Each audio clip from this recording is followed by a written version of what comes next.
السلام عليكم ومرحبا بكم على قناة آخر الأخبار. إن كنت من المشاهدين الجدد لا تنسى الاشتراك بالقناة وتفعيل زر الجرس ليصلك كل جديد. شكرا. خبر اليوم: اجتماع طارئ بولاية وهران على خلفية حادث انزلاق التربة بعين ترك.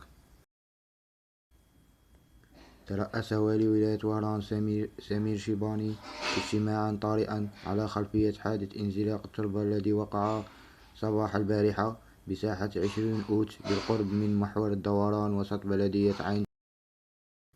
وجرى الاجتماع بمقر الولاية بحضور إطارات وممثلين عن مختلف المصالح المعنية، من بينهم رئيس الديوان بالنيابة، المفتش العام، مديرية هيئة المراقبة التقنية للبناء، مدير السكن، مدير إدارة المحلية، ممثل الحماية المدنية، مدير الموارد المائية، مدير شركة سيور، مدير الأشغال العمومية، مدير مؤسسة سونالغاز، مدير البيئة بالنيابة، والمكلف بخلية السكن بالديوان.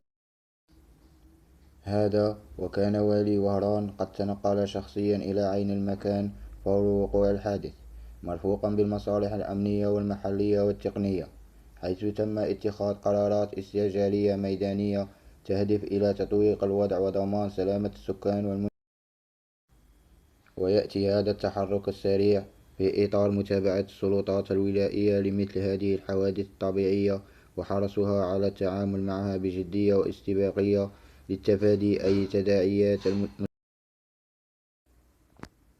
علما أنه تم صبيحة البارحة في حدود الساعة 6:30 تسجيل حادث انزلاق للتربة على مستوى ساحة 20 أوت بالقرب من محور دوران الشمس، ما تسبب في أضرار مادية دون تسجيل أي خسائر بشرية، حيث أسفر عن سقوط سيارة من نوع فيات كانت مركونة على حافة الطريق لحظة الانزلاق، فيما لحقت أضرار كبيرة بالبنية التحتية للطريق المحاذي لموقع.